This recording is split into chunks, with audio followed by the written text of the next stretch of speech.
Hello and good afternoon. Welcome to Truth and Transparency. This episode, Scott Peterson. It's the habeas corpus filing.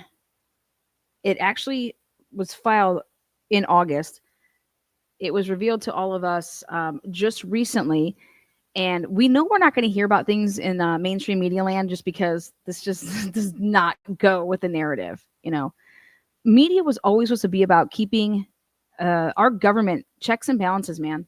We got to make sure that we're making sure we're checking on and double checking and triple checking to make sure that we, the people, aren't getting FUCK'd. Okay. Somehow along the way, the media, mainstream media, has forgotten their role. They've forgotten their role. Not all, because I do like some people. I truly do.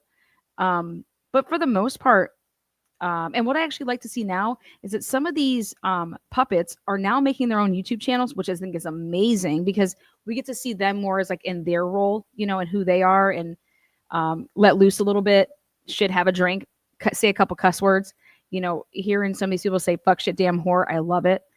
But ultimately, the media now, it's a political agenda. And unfortunately, that wasn't the purpose for it. And I love, though, how YouTube has taken over. Yes, we have taken over. People are coming to YouTube to use the platform, to have a platform to stream. And if you can articulate some sentences and you, I don't know, don't make an ass out of yourself, hey, you might get some subscribers and some followers, and you might be able to talk about some things and bring some awareness. But nowhere near the platform levels of some of these people. This should be the Scott Peterson case. Literally should be on every station right now, 24/7, because of what the hell is in this filing. The Los Angeles Innocence Project took Scott Peterson's case in 2023. What they were able to do, yes, from the help of others, but what they were able to put together here in this 659-page filing from 2023 to 2025. Come on, man. 2 years to be able to do what they did here with 659 pages. It's awesome. If you guys do not know who Scott Peterson is, I mean, they're going to guess that you were living in a rock or you were super young. This morning, 2 decades after going to prison for the murder of his pregnant wife, Lacey, Scott Peterson is breaking his silence. I wish I could say I was stronger, but all that stuff did take a toll on me. In the new Peacock docuseries, Face to Face, the 51-year-old speaks out from behind prison walls, arguing police ignored critical evidence that exonerates him, and describes in disbelief the moment he was convicted. I was still expecting to go home that day. I was staggered by it. Peterson was sentenced to death in 2004 for the 2002 murders of his wife Lacey and their unborn son Connor, after their bodies washed up in San Francisco Bay, near where he said he'd gone fishing months earlier. There are certainly times that I become a wreck.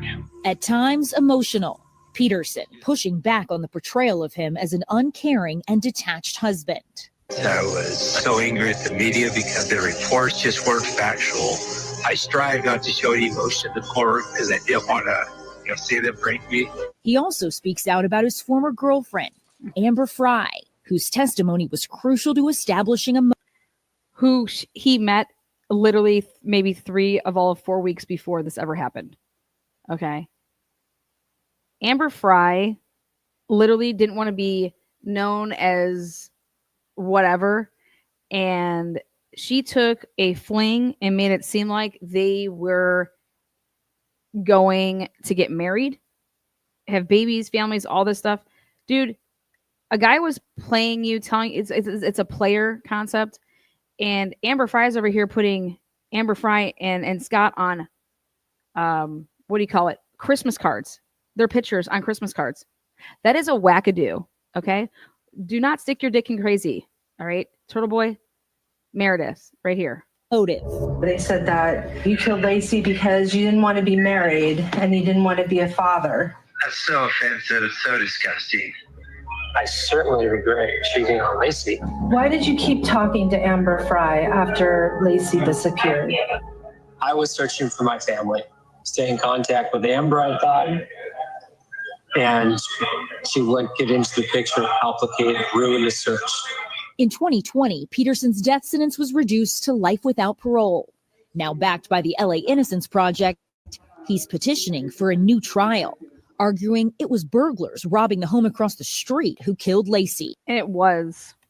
I believe that Lacey went over there to see what was going on. That's her mistake. Because that's what Lacey did in the neighborhood. Lacey was like your neighbor that was not going to just not say anything. Lacey was, wait till you see what I'm about to read here. So with this, I've been going to continue to do these episodes is based on the claims. So here we're moving on to claim number 3. And claim number 3 here in this report, I actually want to put up Scott's picture, not these people. Let's do it like this right there. Okay. So here we go. Yes, Sarah. Lacey was a very protective, good neighbor. She was trying to keep their neighborhood very, very safe, clean, and would she sees something, she says something. And so were the other neighbors. And you're going to hear in these reports, but this is so egregious of what happened. And it's nothing what we've ever been told because the media played a part in it. Nancy Grace, I'm calling your ass out, and I have no problem saying that, Nancy. I will debate you anytime, any place, anywhere in this case. I think that you owe Scott Peterson the biggest apology, and I hope that he accepts it. Otherwise, I think that he should sue the living shit out of you. I think that everybody that took the police leaks that were coming from the Modesto Police Department and putting them out to the world, you're trash. You are absolutely a trash can. But here we go. Claim 3. So I'm trying to keep all these episodes right about an hour mark. So here we go. Claim 3 is that there was new evidence, which is the scent dog handler. Eloise Anderson's testimony was false. The scent dog handler, Eloise Anderson, testified that her scent dog picked up Lacey's scent at Berkeley Marina earlier in the morning of December 28th. The prosecution argued that Anderson's testimony alone was sufficient enough evidence to convict the petitioner. In quotes, if Lacey Peterson's scent is at the Berkeley Marina, then he's guilty. I mean, that's as simple as that. End quote. How are prosecutors even making those statements? Anderson's testimony and the prosecution's related argument were damning, but they were false. They were false.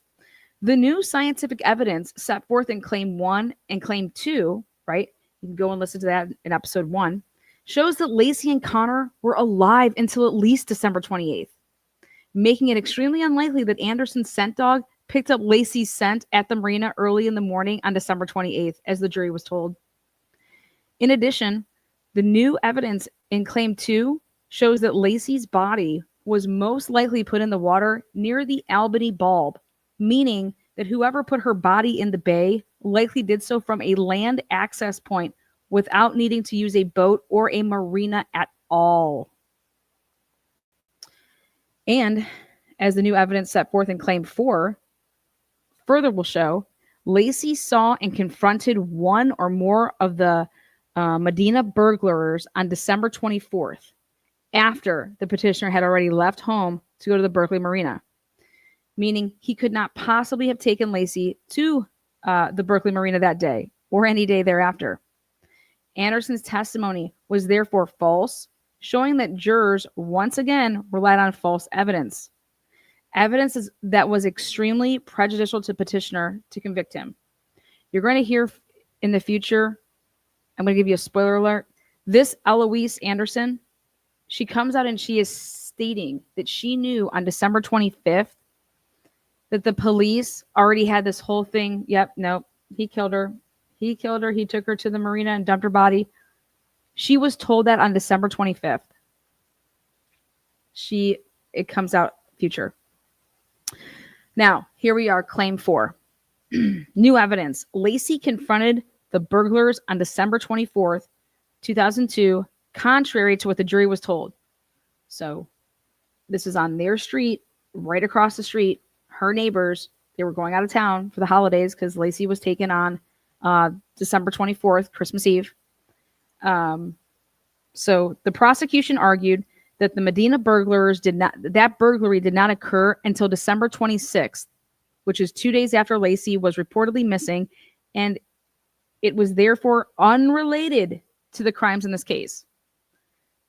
However, as I pointed out I've been pointing this out for a while, that the police hid evidence that proved that the actual burglaries took place on the 24th. They hid it. They lied. Listen up. New evidence shows that the Medina's home was burglarized on December 24th, and that Lacey saw and confronted one or more of the burglars. This new evidence exonerates petitioner because the Medina burglary did not occur until after, obviously, they left their home. The Medinas, because they went on a trip, and the Medinas had left town for the holidays around 10:30 a.m. on December 24th, which was after petitioner had already left home for the day, because guess what? His computer at his warehouse has him logging in at 10 a.m. like he said he did. Witness MM. Okay. Some of these people now, they know their real names, but they're not putting their names out there publicly because they're still in fear, obviously, because they're not in fear of the homies that are in the community. They're in fear of no shit. I'm telling you right now. I don't care what anybody says. They're in fear of power, people. Witness MM grew up in the airport district and was living there when Lacey was reportedly made a missing person in December of 2002. She knew Stephen Todd and Glenn Pierce. She also knew the 10 Brick brothers, Sean and Adam and Brian, TL, RZ, DM, and others who lived in and frequented the airport district. She lived near Stephen Todd and Glenn Pierce. Shortly after Lacey went missing in December or early January of 2003, MM was at a gathering, and it's not Molly McMichael as much as I want to say it is, but it's not.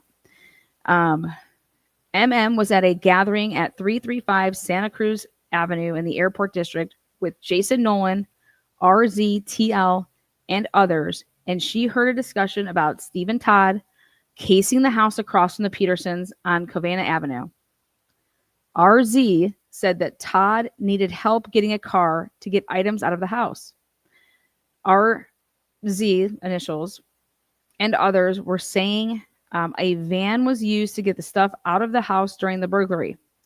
MM had seen Todd Pierce, TL, RZ, and others driving around the neighborhood in the orange van, shown below here, but she was unsure if the burglars actually used the orange van or another van to carry out the burglary.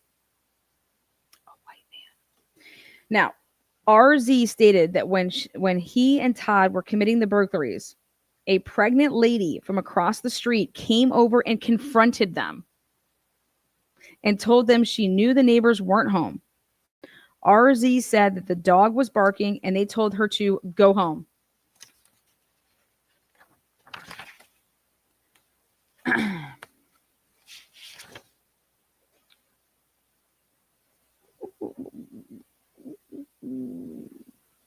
It was clear to everyone there that the pregnant lady that they were talking about was Lacey Peterson. And it was also clear the burglary happened on December 24th. It was this witness's impression that TL also possibly participated in the burglary in some way with Todd and RZ. This new evidence, which petitioner did not receive until January 29th, 2025. Yes, 25. Not 2005. January 29th, 2025, is corroborated by multiple other witnesses who have also now come forward and signed sworn declarations with information consistent with Lacey seeing and confronting the Medina burglars on December 24th, 2002, as set forth herein. These motherfuckers have come forward, signed declarations. People have now spoke out. This was known by somebody that Mark, who was Scott Peterson's attorney back in the day, he was trying to explain this and trying to get Mark Garagos on the right path. And Mark Garagos had his head so far up his fucking ass in his... Wait till you see all the ineffective shit that Mark Garagos was a part of. Mark Garagos does come out and say, though, hey, I wasn't effective and I did suck. Now,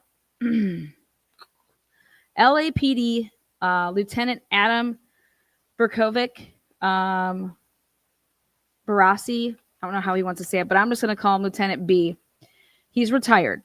He reviewed the police reports in this case, and he explains in his sworn declaration, so they have this, guys, that MPD, which is Modesto Police Department, missing person investigation was driven by confirmation bias and failed to comport with even basic police protocols or procedures that were standard at the time, including MPD's failure to meaningfully investigate any connection between there was 3 crimes that all occurred within 24-hour period in close proximity to one another right around Lacey's house. Number 1 was obviously Lacey's disappearance, right? Number 2, the burglary across the street, right? And then an intentionally set van fire that occurred in the airport district the morning of December 25th. Then they tried to set fire to the van. Lieutenant B's opinion is supported by other new evidence, which now shows that Modesto Police Department Detective Stout was assigned the role of investigating the Medina burglary, and who publicly announced that the Medina burglars were cleared of any involvement in Lacey's disappearance. Admitted in a post-conviction interview that the police did not investigate the December 24th alibis of Todd and Pierce at all, though. So that finally came out in a declaration. This detective, Stout, did not only lie, he lied about having verified the December 24th alibis of Todd and Pierce. He obtained at least 4 videotaped witness interviews related to the Medina burglary and kept them in his personal possession for months. It's just like what Trooper Michael Proctor did, keeping shit, right? And didn't turn over these videos, right? I said it on my last episode. I said if Karen Reed did not have the experts that she had in her trial, she would have been found guilty. Period.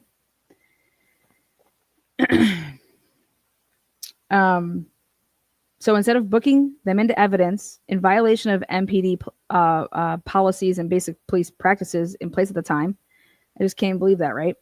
New evidence now links for the first time the Medina burglars themselves directly to the burned out orange former Caltrans van that was torched in the airport district on December 25th because Todd Pierce, RZ, TL, and their associates were seen driving around in the airport district in that same orange van on prior occasions by at least one eyewitness. A mattress found in the back of the burned van appeared to have heavy blood staining on it, and those stains initially tested presumptively positive for the presence of blood. And then they put those exhibits. The jury did not hear any evidence related to the burned out former Caltrans van because, as petitioner learned a decade after he was convicted and sentenced to death, that the prosecution suppressed at the time of trial MPD's investigative files and reports into the van fire, including photos, scene diagrams, and other police investigative reports. These reports were based on this new evidence set forth herein supporting the petitioner's claim of innocence. The prosecution should stipulate that additional DNA testing on the stains found on the mattress is warranted. That hasn't even been done yet. If a stipulation is not expeditiously agreed to by the parties, petitioner will file a renewed motion for additional DNA testing of the mattress, fabric, and other items of evidence for which he previously requested testing but was denied based on newly discovered evidence that was not available when his DNA motion was litigated in 2024, including evidence recovered from the bay near the recovery sites.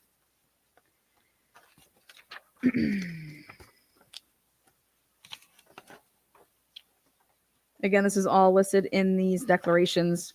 Now, newly discovered evidence further shows that petitioner was unable at trial to show a connection between Lacey's disappearance and the Medina burglary because the prosecution intentionally and in bad faith began destroying critically exculpatory evidence related to the burglary just 2 weeks after petitioner was arraigned on capital murder charges. See the claims, These are Brady claims. For example, New evidence shows that the prosecution suppressed MPD's March 2003 investigation into a watch that was pawned on December 31st, 2002 by Deanna Renfro. A woman MPD was actively investigating for manufacturing methamphetamines, motherfuckers. That's your CI, baby. And whom police knew associated with individuals in the airport district, including those living at 335 South Santa Cruz, where MM overheard the conversation about Lacey confronting the burglars. The pawned watch brand generally matched the description of the watch Lacey was wearing when petitioner last saw her. Woo, daddy. At the time of trial, the only evidence the prosecution had turned over to the defense related to Lacey's missing Croton watch was a pawn slip showing that a Croton watch was pawned at the pawn shop in Modesto by Deanna Renfro on December 31st, 2002. Police reports provided to the defense indicated that police conducted no further investigation into that pawned watch in 2003. Now, counsel's research shows that Deanna Renfro has family members and social media connections in common with parties associated to the Medina burglary and the America's Most Wanted tip, including individuals living at 335 South Santa Cruz. Now, new evidence that was not disclosed to the defense at the time of trial shows that the police contacted a Sam Newman, owner of the pawn shop in Modesto, and told him that the Croton watch that Renfro pawned was the only one that, quote unquote, popped up in the system in the last 6 months, referring to the pawn shop records that the state maintains and uses to assist law enforcement in searching for stolen property. Newman stated, the guy that owns the pawn shop, stated in a filmed interview that he put the watch on hold for the police. Newman further stated the police, quote unquote, thought maybe it belonged to Lacey Peterson, end quote. They just came in and said they're here to pick up the watch, and they took the watch. Newman stated he never got the watch back, and if he had, he would have put it somewhere and framed it. The jury heard none of this exculpatory evidence at trial about the police picking up the pawned watch, and was instead left with the impression that the police investigated and verified that the burglars and the burglary did not take place until December 26th, 2 days after Lacey was reported missing, and that watch Renfro pawned on December 31st was also investigated and determined not to be Lacey's missing watch. This is fucking crazy shit right here. All of this new evidence supports petitioner's claim of innocence. The uncontroverted evidence shows that the Medinas left to go out of town for the holiday on December 24th at about 10:30 a.m. after petitioner had already left home for the day.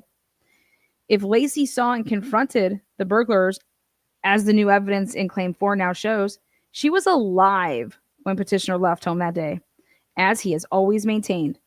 This new evidence further undermines the prosecution's entire theory of the case and shows that the prosecution suppressed and destroyed significant exculpatory evidence that would have changed the outcome at trial because it shows petitioner did not kill his family. Claim 5. False evidence.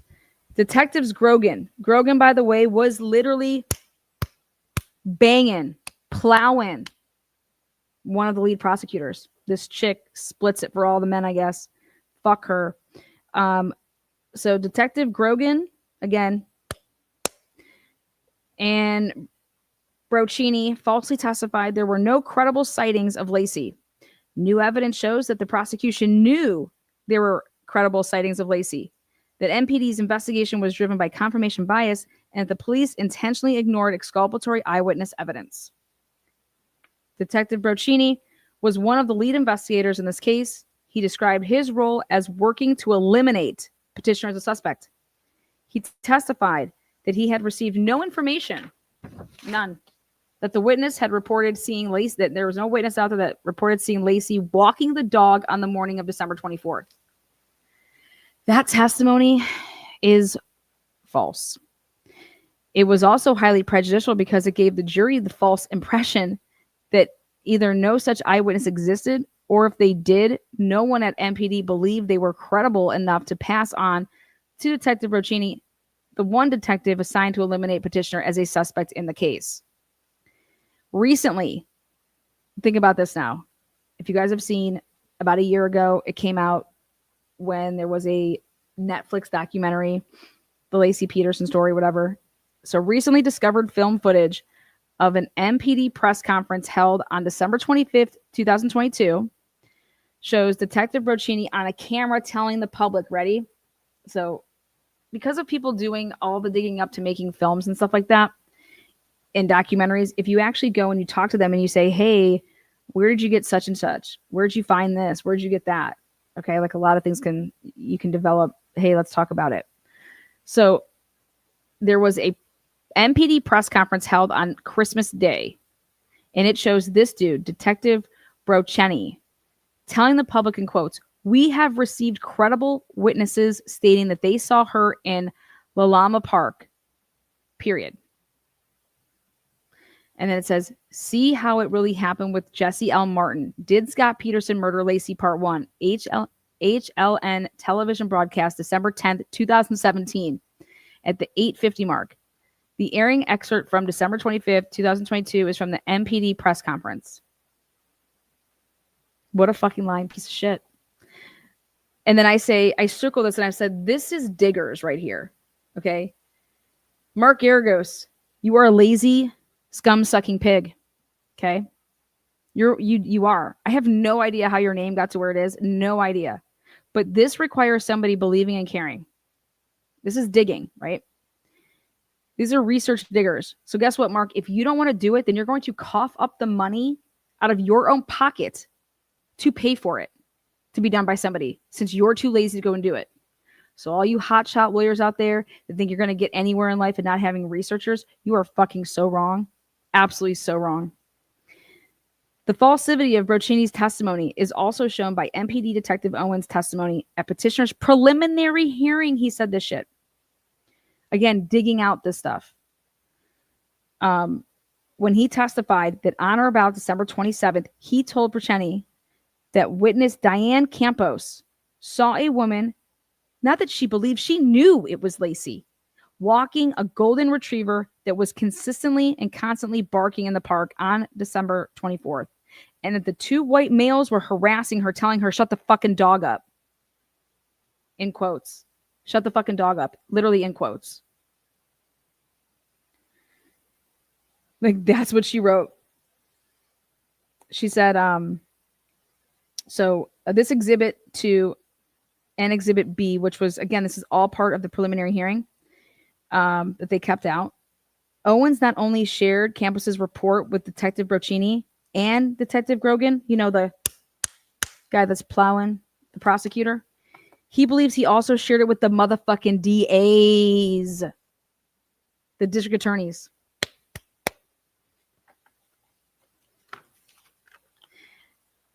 Moscow Police Department investigators ignored Campos's report and failed to look for or investigate the men she saw harassing Lacey in the park, even though neither Campos nor her report was ever discredited, nor was she shown to be an unreliable witness. They just got up on the stand and just lied. They treated this trial like they thought it was on TV, but it wasn't. They thought it was a big, like they were cutting up jokes and shit. It was sick. This is sick. The prejudice Petitioner suffered from Roccini's false testimony that he never received information that neighborhood witnesses reported seeing Lacey walking the dog on December 24th was compounded by Detective Grogan's false testimony that Petitioner was the last person to see Lacey alive. I hate fucking liars.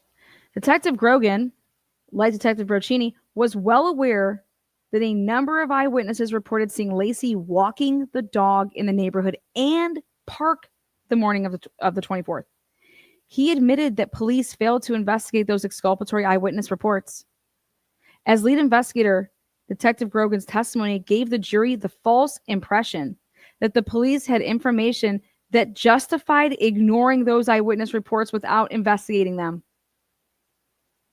MPD repeatedly sought the public's assistance in helping law enforcement find Laci, but newly obtained sworn declarations show that when concerned citizens called and reported seeing Laci walking the dog in the neighborhood, those witnesses were systematically means you might as well say conspire, like that's conspiring. They were systematically ignored and discouraged or dissuaded. Like, you know, when you can be dissuaded from filing reports. Eyewitness Homer Maldonado and Helen Maldonado and Tony Ferretz have now all stated under oath for the first time that they reported seeing Laci Peterson walking a dog in the La Mama neighborhood the morning of December 24th at times that were after petitioner had already left home for the day. So see these exhibits. These are the declaration of Homer, the declaration of Helen, the declaration of Tony. The police ignored all of these reports. This is the first time ever that they're coming out and saying. Mark Garagos said his biggest mistake was not putting it on TV. Mark Garagos, you want to know why, though? He can say that all he wants now. He didn't want that on TV because he knew how he was so not prepared. He doesn't want that on TV because he didn't do shit or he was bought and paid for. I don't know what's worse.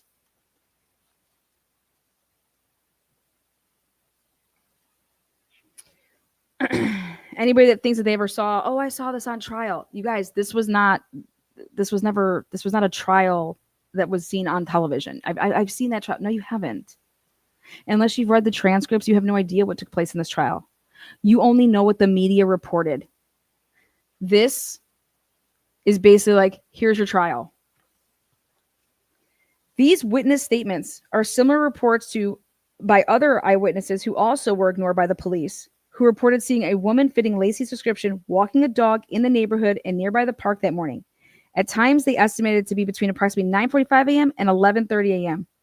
after petitioner left home for that day. And then they go on to list all these people. Eyewitness Tom Harshman, a former reserve police officer for the Martinez Police Department, states in his 2023 sworn declaration that he saw Laci, or a woman he believed was Laci, and reported it multiple times to police who failed to investigate his report. Harshman confirmed that on December 24th or 25th between 2 and 4 p.m., he saw a pregnant woman with a scared look on her face being pushed into an older white van by two men alongside a road just north of La Mama Park, where Laci often walked the dog, and that the woman looked like the photos of Laci Peterson he had seen on missing persons flyers. Do you understand that none of these people were called to the stand, even by the defense? But some of them were not even known to the defense because there was no reports written up about them. They were buried, they were burned, they were destroyed. Unbelievable. You want to talk about, I don't care if you think Scott Peterson's innocent or guilty. Nobody deserves a trial. You deserve a fair trial. And I just can't believe that Laci's family is not even just saying that after reading this.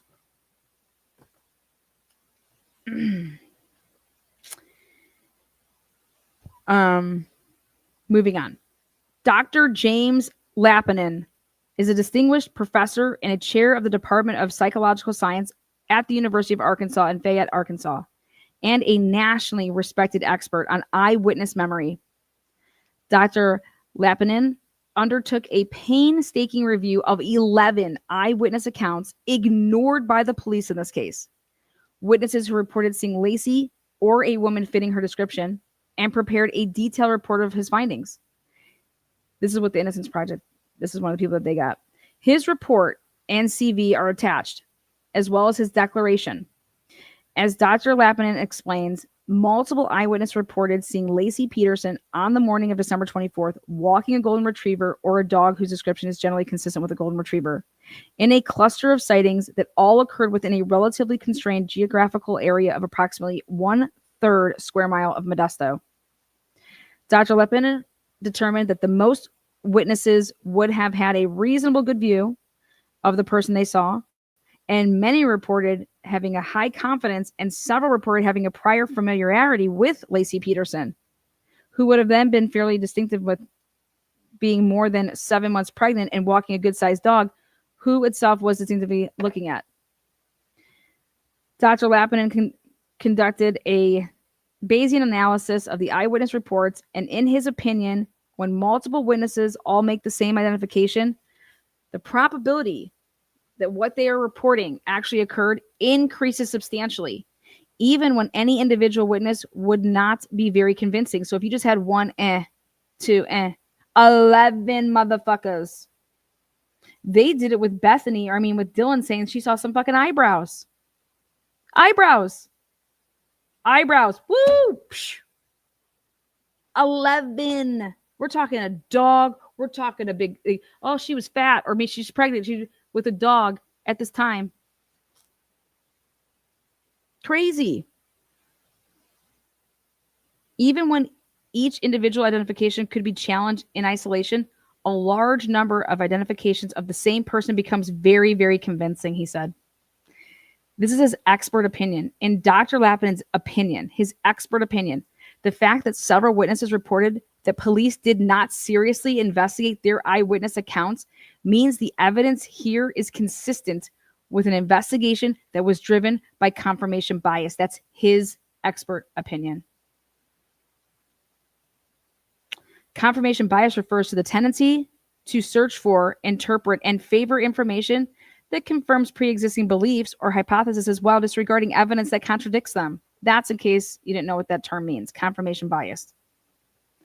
Moreover, as retired LAPD detective or Lieutenant B explains in his declaration, who the Innocence Project went out and got, it was standard practice in 2002 to 2003 that among the immediate steps that should be taken in a missing persons investigation is determining whether there are potential witnesses.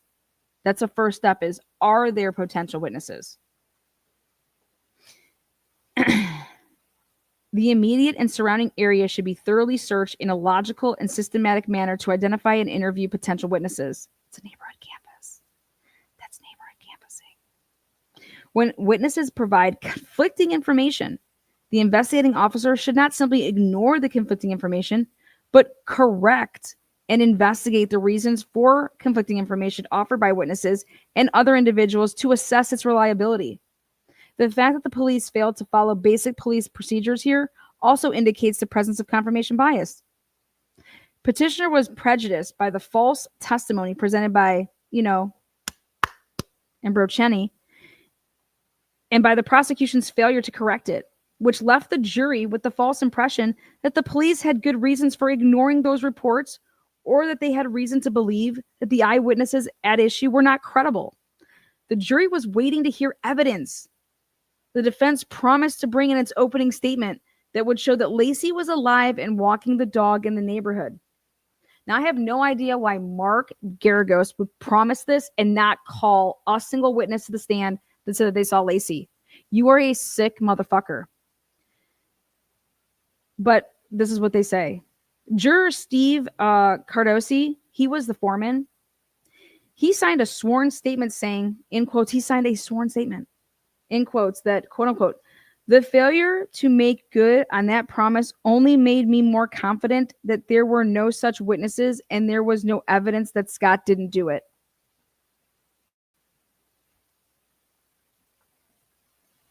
I don't know why you keep writing about Scott being gorgeous. Being gorgeous doesn't mean that you are innocent. Okay.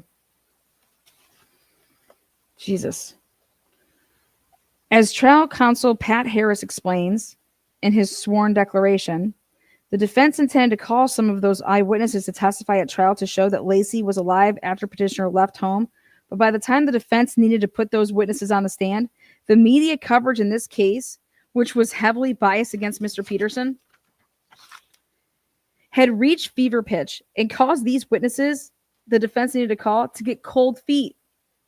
They did not want to testify publicly in a manner that would help the defense. Pat Harris, I don't give a fuck. You still call them. And they will tell the truth. I don't care if they want to or not. Platypus. You would think this was on like television. Pat Harris. When I thank God you got declarations from these people, because Pat Harris, Dr. Lappinen's report provides credible probative evidence that Detective Grogan's, that's the pounder, authoritative and definitive statement that Mr. Scott Peterson was the last person to see Lacey alive was false. Had the jury heard this new evidence by Dr. Lappinen, Homer, and Helen Molinado, Tony, Tom Harshman, the outcome at trial would have been different. There's not a doubt. It would have at least raised reasonable doubt in the mind of at least one juror, the foreman, as to whether Lacey was alive on December 24th after petitioner left home, undermining the prosecution's entire fucking case. Claim 6. New evidence. Now, forensic document examiner. The boat was not a secret. It was a surprise gift for Ron. Who's Ron? Lacey's stepdad. One of the cornerstones of the prosecution's case was that petitioner secretly bought a fishing boat without Lacey's knowledge because he planned to kill her and use the boat to dispose of her body. The prosecution opening says, in quotes, not a single soul knew the defendant bought a boat. The prosecution called friends and family to testify that they did not know about the boat purchase to support their secret boat theory. Well, in August 2024, Lacey's mother, Sharon, publicly acknowledged for the first time in a filmed interview that in late December or early January of 2003, petitioner told her that he and Lacey bought the boat as a surprise for Ron, Sharon's longtime companion, whom Lacey considered to be her stepfather.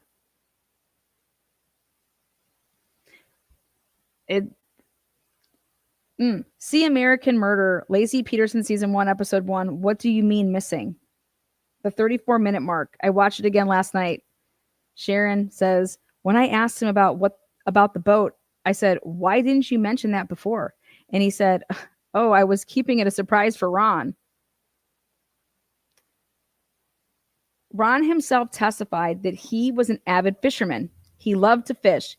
He carried a fishing pole with him in his car and had mentioned to Scott and Lacey at times he really wished he had a boat, but he couldn't really afford one. Ron had also, like the petitioner, gone fishing on December 24th, 2002. Remember, everybody was like, it was, oh my God, why would he go fishing? Oh my God, who goes fishing? Dude, he went to put the boat. You're going to hear about this. He had just bought the boat. He bought it, and a guy that would be testifying to is a guy that he bought it from. He never, made sure the engine worked, nothing like that. And he needed to put it in the water before he gives this boat as a Christmas gift, right? So you're not going to know about the boat. Nobody's going to know. But Lacey knew about the boat. Lacey knew about the boat. Ron, again, and then I saw this, and I was like, he went fishing too on December 24th. It wasn't so much that he went fishing. He was trying this boat out. And if you remember on the call when he leaves the message for Lacey, and he says, just leaving Berkeley. Why would you say that on a voice recording if she has no idea about the boat? You're supposed to be golfing. No, the whole golfing was the whole, oh, what are you going to be doing? Oh, I'm going golfing. That's to keep the goddamn surprise. Oh, I'm going to go fishing in my new boat that I just got. That's really not mine, but it's for your man who we're giving as a gift. The media, you sick bastards, man. These are things, you guys, that I never knew. I did not know, or if I did, I forgot it. I never knew that the stepdaddy went fishing that morning as well. Nobody ever talked about that. Nobody ever talked about that this was a gift, right? And that, oh my God, it made sense because you can't give him a boat if you don't even know that it's going to be running and working. The boat was put in the Modesto Beach for $1,500. Scott went, met with the guy, gave him $1,400 for it. And then Lacey knew, that he was taking it out there to test the motherfucker. Unbelievable. Now, when Sharon testified, she was never asked, nor did she volunteer that the petitioner told her about the boat and it was bought for a surprise for Ron, but she fucking knows it. If I was Lacey's family, I would be irate at the DA, at the police, and I would sue them for emotional distress. Because after this, I would say this is emotionally distressing to me, and you guys are to blame, not Scott. New evidence shows that handwritten notes. So this is where this guy comes in for this claim that he's the reason that they're making this claim is because they went out and got an expert for handwriting analysis, basically documentation writing. You know, back in the day when we didn't have like, you know, texts that we would always send each other or like making a to-do list on our phones and shit like that. Thank God. Thank God it wasn't like a crime that would have been committed like just a couple months ago, right? And we're all making notes on like our phones. New evidence shows that handwritten notes documenting phone numbers and other information from 2 marina supply stores, which police found at the Peterson home when executing a search warrant on December 26th, were most likely in Lacey's handwriting. The information on the notes showed that Lacey knew about the fishing boat and was gathering information from the marina stores around the cost for a purchase of a new anchor for the boat that they were planning to give to Ron as a surprise. Because guess what? When he bought the boat, the guy that sold him the boat said, "Hey, I want to keep my 2 anchors. Are you cool with that?" And Scott's like, "Yeah, that's fine." Like, sure. Dr. Linton Mohammed is recognized as one of the leading researchers in forensic document examination and specifically in signature and handwriting examination. As he explains in his report, he examined handwriting samples by Scott and Lacey Peterson to assess whether the notes were taken with the information from the marina supply stores was consistent with Lacey's handwriting or was it consistent with Scott's. The notes Dr. Mohammed explained or examined, and this is evidence item 55, are shown below and stated that Bob's Marina, and then it has a phone number, 551-2165, 5999-20 left, and then CC Marina, Richard, and then a phone number, and then 747 South 9th Street, $60. On December 30th, 2002, Detective Phil Owens called Bob's Marina and learned that a 20-inch anchor would cost about $58. The writing on those notes, they were compared to the shopping list written on similar note paper that were left and found in Lacey's purse, also shown below. The jury heard none of this evidence. Dr. Mohammed compared the handwriting on the notes above to the known handwriting samples. Again, they're all right here. Dr. Mohammed compared the handwriting on the notes above to known handwriting samples of the petitioner Lacey, you know, from the purse. And in his opinion, his expert opinion, Lacey Peterson, and this is how they have to word it, probably wrote the notes concerning the information from the marina supply stores, and petitioner probably did not write them. As Dr. Mohammed explains in his report, the level of certitude is based on SWGDOC, which is the standard terminology for expressing conclusions of forensic document examiners. You can't say, yep, this was this. You have to use certain language, which defines probable, okay, as meaning, quote unquote, the evidence contained in the handwriting points rather strongly toward the questioned and known writings have been written by the same individual. That's the definition of that. So it's probably not by him, meaning that that's a strong probability that Scott Peterson did not write it. When you write the words, probably wrote it. And they said that Lacey. And when you look at these side by side, hello, duh. Bubble letters for days, bitch. In contrast, probably did not means the evidence points rather strongly against the questioned and known writings have nothing to do with the same individual. The obvious and reasonable inferences from this new evidence is that Lacey knew about the fishing boat and was gathering information from local marine shops, specifically CC and Bob's Marina, about the cost of a new fucking anchor. The further obvious inference is that after learning about a new 20-inch anchor would cost about $60, petitioner determined he could make a homemade anchor out of a cement at a fraction of that price, which is exactly what the petitioner told Detective Brogan he did in a unrecorded conversation, because wait till you get to more in-depth information coming here. Miss Pottage, I could not agree more. Amber Fry was a scorned cow. But guess what? Who gets scorned over fucking 3 weeks? A sociopath. Okay, Amber inserted herself into this because what she did is she flipped the switch.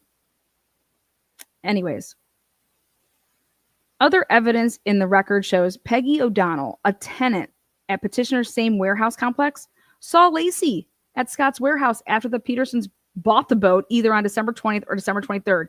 She couldn't remember at first, and that Lacey asked to use her restroom. O'Donnell's information refuted the prosecution's theory that Petitioner secretly bought the fucking boat without Lacey's knowledge. And it was passed on to Detective Broceni, who testified that guess what? I kind of removed that information from my written interview report he filed, which was given to the defense. He literally took out the information that this broad O'Donnell saw Lacey Peterson and asked her to use the bathroom. How do you admit this on the stand? What is the jury doing? What is going on?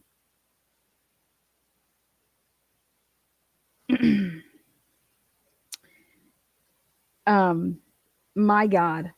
By God. Detective Broceni got caught on the stand and admitted he suppressed that information, which was exculpatory. A month or so later, Detective Grogan, Pound Town guy. Can you imagine you're on the stand and the person you're banging is asking you questions? Yeah, I'll talk to you later. Sick. These people are sick. A month or so later, Detective Grogan authored a report stating that he, quote unquote, had a vague memory of a conversation with a reporting party regarding Lacey Peterson planning to visit or having visited the warehouse, and admitting he also recalled removing the original information from a report with the intention of putting it into another report. Unfucking believable. This new evidence shows that Lacey, 1, knew about the boat. 2, the prosecution had evidence she knew about the boat, which was suppressed. And it shows the falsity of the prosecution's narrative, an argument that the petitioner secretly purchased a fishing boat without telling his wife as part of a premeditated plan. This is how they were able to charge him with capital murder. A premeditated plan to murder her and put her body in the bay. Dr. Mohammed's opinion presents new forensic evidence the jury did not hear that undermines one of the prosecution's central themes at trial, that the petitioner's secret boat purchase was part of the premeditated plan to kill his wife and dispose of her body in the bay.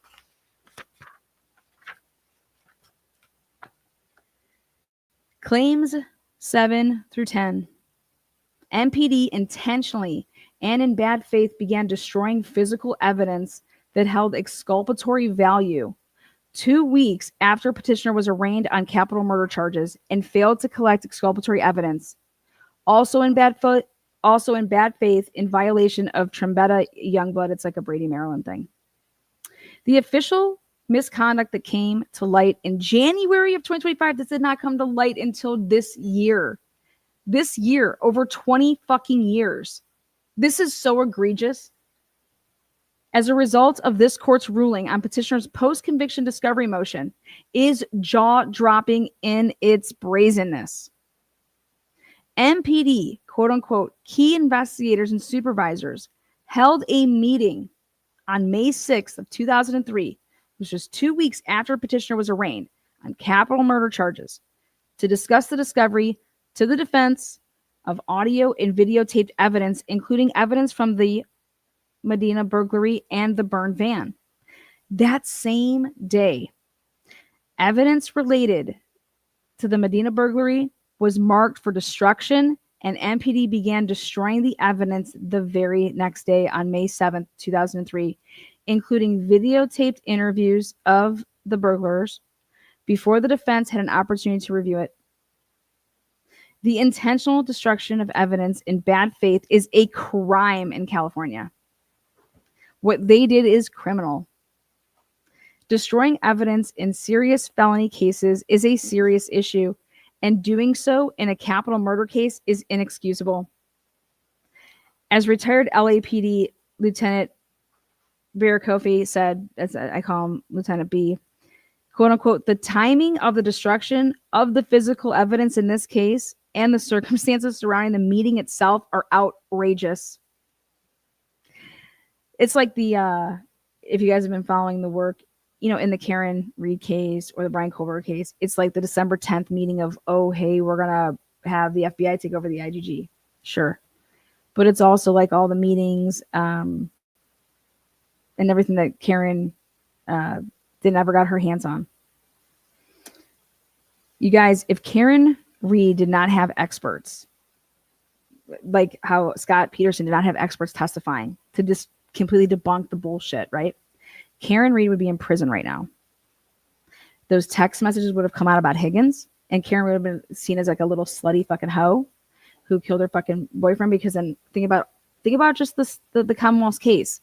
If you don't combat any of that shit, the car hit him. You don't have the crash daddies. You don't have Laposado. Karen Reed would be in prison right now. No different than Scott Peterson. It's that simple. It's truly that fucking simple. Karen Reed kissed Higgins, was flirting with him, meeting up with him, all that shit, while dating John. If Karen Reed does not have her expert witnesses, she goes to prison for the rest of her life. No different than Scott Peterson here. He did not have the experts. His defense team didn't do shit. Just like in Karen Reed, they were burying and hiding recordings, all this shit. Not getting information, purposely not interviewing people. Okay? So that's how I want you guys to really truly compare this case with Scott Peterson. It's the present day Karen Reed. If Karen Reed would have not had experts, she would have lost. Because the jury can only see what the jury can see. And if you're not going to, as a defense, put somebody up there that can dispute it, or at least, hey, yeah, you know what? Both can be true, or both are possible, which is reasonable doubt. Now, the destruction of this evidence cannot be viewed as anything other than the intentional destruction of material evidence in a capital case that was done in bad faith to avoid having to provide the defense with the evidence in discovery as required under Brady. In January of 2025, petitioner learned for the very first time the scope and scale of the prosecution's calculated, like, how the fuck you have the audacity, the mendacity here, and the lengths it was willing to go to in its pursuit to convict the petitioner. In a footer here, the prosecutors in this case were later sued in federal court in another case involving alleged allegations of prosecutorial misconduct that also included the suppression of recorded witness interviews. If you go and you check out this county, see the Stanless County settlement notorious malice prosecution case for $22.5 million, Los Angeles Times, April 17th, 2025, explained that the petitioner's trial prosecutors, this Birgit Fladiger and Dave Harris, Birgit, get over here. Birgit was the one spreading her legs, getting plowed. Birgit, man, I think Candace Owens needs to look into her. Birgit. Is it Bridget? Is it Bridget? I'm going to call her Birgit.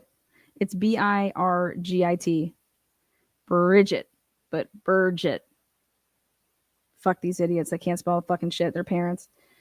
Along with other defendants, settled a federal lawsuit that brought the plaintiff Frank Carson and 4 co-defendants alleging malicious prosecution and other claims in the amount of $22.5 million, one of the largest payouts of its kind in the history of the California courts, in a case where there was no physical evidence and where Bridget and others, quote unquote, invented a fiction and placed Carson and others in there as if we were characters in a badly written novel, end quote. This is so fucking crazy. Yeah, Bridget, spread your legs, girl, because you're about to get fucked. Lana's coming for you. In 2025, January, this is the first time that he gets to know any of this shit. So Scott Peterson is realizing that, holy shit, the damning timeline of the events that unfolded lays bare the prosecution's calculated plan to intentionally destroy exculpatory evidence related to the burglary, the watch, the van, in bad faith, so that the evidence would not have to be turned over to the defense, because it would free him. But I think it would do more. I don't think that it would just free him. Okay, I think it would do more. DDA Rick DeStasso was the lead prosecutor at petitioner's trial. He also negotiated a generous plea deal for Stephen Todd, who was eligible for a third strike felony charge at the time he was arrested for the burglary. Now, Todd was one of the guys that confessed to this burglary. Listen to what he does. The evidence set forth in this petition shows the following. On February 4th, 2003, this DA appeared at Stephen Todd's plea hearing, after offering Todd a generous plea deal, and represented to the court that Todd committed the burglary on December 26, 2002. Todd did not make that representation to the court. Todd was charged with committing the Medina burglary on or about and between December 24, 2002 and December 26, 2022, or 2002 rather. But the prosecution has never explained why Todd and Pierce were charged with possibly committing the burglary on December 24th if investigators concluded that the burglary occurred on December 26th, as the prosecution maintains. He just walked up in that place and was like, I'm going to get this on record and say that this was on the 26th. The next day, on February 5th of 2003, the MPD, which is the Modesto Police Department, they provided the SCDAO, which is the San Diego County District Attorney's Office, with a copy of videotaped interviews police conducted with Todd and Pierce on January 2nd, 2003, the night of their arrest. On Friday, April 18th, 2003, DNA test results confirmed that the bodies discovered along the East Bay shoreline were those of Lacey and Connor Peterson. On Friday, April 18th, MPD arrested petitioner in San Diego, where he was staying with his family, and drove him back to Modesto, where an angry mob awaited his arrival at the county jail. Now, on Monday, April 21st, petitioner was arraigned on capital murder charges represented by a public defender. On Friday, May 2nd, Mark Garagos made his first appearance on the record. So bye-bye, public defender. In comes Mark Garagos on May 2nd. The same day that Mark Garagos made his appearance. So this is not going to be some public defender, right? Some plea deal shit, right? The same day that Mark Garagos did that is the same day that Detective Grogan, the pounder of Bridget's ass, right? The cop that fucks the DA. So the same day that Detective Grogan and then DAI Bertolato and DDA DeSato met to discuss the discovery issues. That was that big meeting. On Tuesday, May 6th, MPD key investigators and supervisors then held another meeting to discuss the burglary, the van fire, and the organization of discovery for video and audio tapes, along with other discovery issues. Hereafter, it's known as the May meeting. So there was a May 2nd meeting, the day that, oh God, we have Garagos in here. Now, May 6th, they have the May 6th meeting.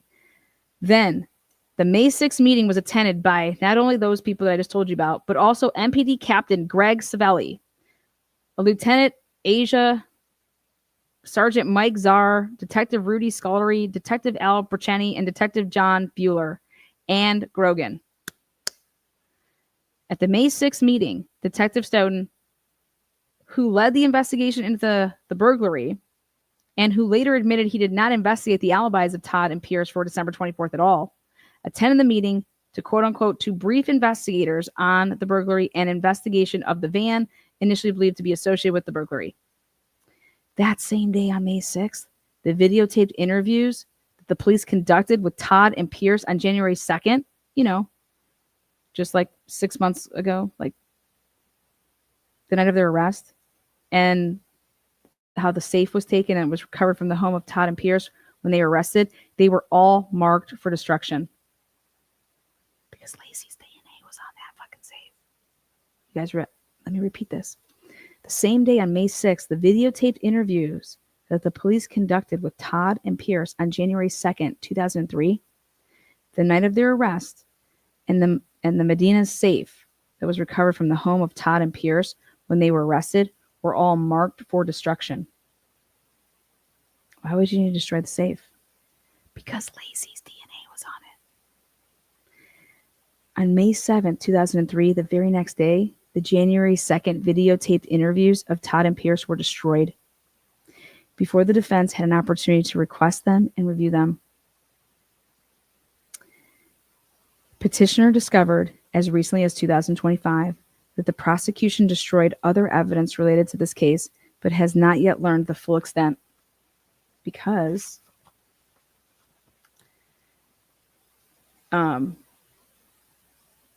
of what other evidence was destroyed following the May 6th meeting or at any other time.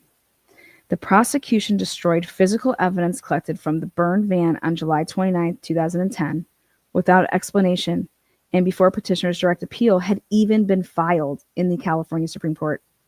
Newly discovered evidence shows that 1 month earlier, June 28th of 2010, then the DA, Bridget Banger, who was running for re-election, God, she's a fucking pig, who was running for re-election, issued a press release announcing that MPD had arrested one of the men witness MM saw driving around in the airport district in the orange van at issue around the time of the burglary. The same man who reportedly saw Lacey when he was assisting Todd with the burglary the morning of December 24th. She's cleaning up her loose ends because her man involved in that shit. Because what are they doing with those meth heads? Buying and selling and getting cuts of meth. They're always getting kickbacks over there. Anyways, the timing of the unexplained, the other man witness, MM, identified as a possible involved in the burglary and whom she also saw driving around in the orange van that was torched on December 25th, was also arrested, that person we're talking about, by MPD and assigned and arraigned on July 26th of 2010. 3 days later, the physical evidence from the orange van was inexplicably destroyed. What? The timing of the unexplained decision to destroy the physical evidence from the burned orange van on July 29, 2010 is concerning on this record. Petitioner has not been provided with MPD's EPRs in this case, showing when and on whose authority that evidence was destroyed. This court denied petitioner's request made in his motion for post-conviction discovery pursuant to Penal Code blah, blah, blah, for MPD's evidence and property logs, which would allow petitioner to learn what other evidence was destroyed and whose authority was it. People are sick. Now, if that wasn't enough, on May 27, 2003, the Medina safe was destroyed before the defense had an opportunity to have it forensically examined.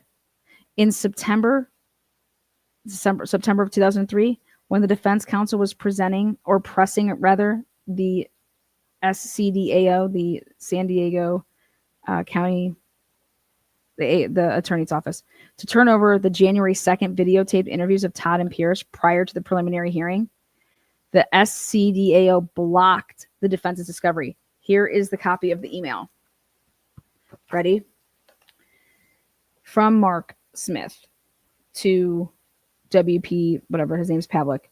Wednesday, September 24th, 2003 at 3:04 p.m. And it was replied by Pavlik to 2003.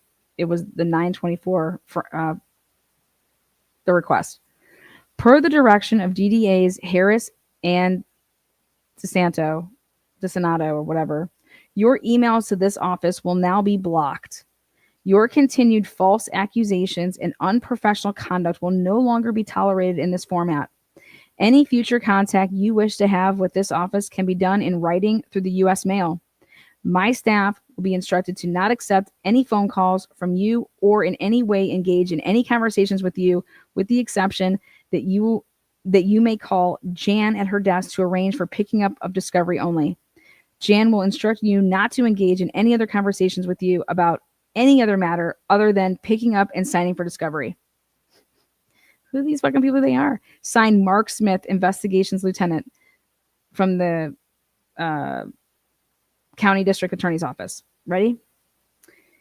Well, The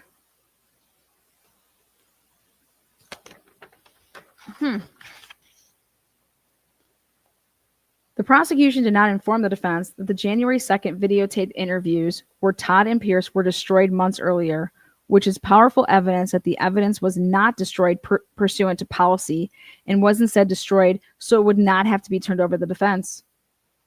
Petitioner only learned that MPD began intentionally destroying evidence related to the Medina burglary because Judge Hill, just in 2024, ordered the prosecution to turn that evidence over 22 years after it should have been given to the defense at the time of trial. In addition, petitioner learned for the very first time at that 2024 hearing in front of Judge Hill before this court that the prosecution had also destroyed the van itself. Based on a representation by Dave Harris to that effect, which is also not supported or explained by anything in the record. And this is a footer here. Both Bridget Flagler, Ho, and Harris were brought out of retirement and paid $95,000 per year on top of their pensions for the sole purpose of defending the conviction in this case, and both objected to all of the petitioner's post-conviction discovery requests. These motherfuckers had retired. They were sought back out to say, you're coming out of retirement and you're going to handle this. You're going to handle this case, and we're going to pay you $95,000 each. Excuse me? What? SCDAO's response to counsel's CPRA request, which is like a FOIA request, states that SCDAO brought Ms. Flagler and Mr. Harris out of retirement as special prosecutors for the purpose of, quote unquote, the prosecution of the People versus Scott Peterson post-conviction habeas and appellate matters, end quote, and compensated up to $95,000 each per year to defend the conviction they obtained in this case. Do you understand what they did? Wait till you hear what they did to protect. If I wanted to go and put a FOIA request in, I put some requests in and I was getting denied and I had no idea why the fuck I would be denied this, you know? Now I know why. Because this hoe. Because it wasn't going through the evidence custodian. I'm going to finish out the claim and then you're going to have to come back and see me on the next claims. Ready? So retired LAPD Lieutenant B, again, who is working now with the Innocence Project here, who is an expert in police procedures and practices, described the level of bad faith presents in this case as outrageous and points out in his declaration that the destruction of evidence is a crime in California. This is criminal. This is not just, I mean, this is, these people, he's saying that these people should be facing crimes. They should. The intentional destruction of evidence in bad faith is a crime in California. Destroying evidence in serious felony cases is a serious issue, and doing so in a capital murder case is inexcusable, in his opinion. There is no justification for such misconduct. What is now clear, based on the prosecution's own words, is that 2 weeks after the petitioner was arraigned on capital murder charges, MPD's key investigators and supervisors, they all met and made a conscious and intentional decision to begin destroying evidence related to the Medina burglary before the defense had an opportunity to request and review that evidence, and then covered up the fact that they destroyed that evidence. The exculpatory nature of this and other suppressed evidence was plain on its face and is discussed in detail. It is difficult to imagine a clearer illustration of official amnesty and bad faith. California versus Trombetta. This is what that's about. The Trombetta part is that two indicia of bad faith on the part of the police are official amnesty and of conscious effort to suppress exculpatory evidence. Authorities may not destroy evidence in a calculated effort to circumvent the disclosure requirements established by Brady versus Maryland. This I feel bad for Judge Hill. But guess what? Make your name, baby. Go make it. On this record, petitioner alleges that the physical evidence MPD destroyed includes, at a minimum, the January 2nd, 2003 videotape police interviews that MPD conducted with Todd and Pierce at the police station following their arrest, wherein they clarified earlier statements made regarding the burglary, including when and how it occurred. 2, the Medina safe recovered from the home of Todd and Pierce when they were arrested and destroyed before it was forensically examined for evidence of others who may have handled the safe and assisted with the burglary, or that it had Lacey's. 3, the audio taped recordings of Sean Tenbrick's phone calls with his brother and mother regarding Lacey confronting Todd during the burglary. These people came forward and they were on jail calls, recorded jail calls. They knew that Lacey confronted, and that's what led to this. If Lacey would have just fucking went home, but she didn't. And Lacey was notorious for doing this in the neighborhood. If people were yelling and getting rowdy outside, she would come out. She's like, no, there's no place for this in our neighborhood. Okay.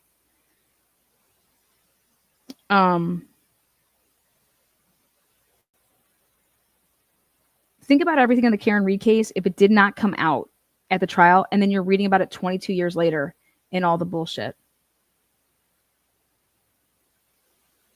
Think about that. That's what happened to Scott Peterson. I would love to know what Alan Jackson thinks of this prosecutor, if he even knows the hoe.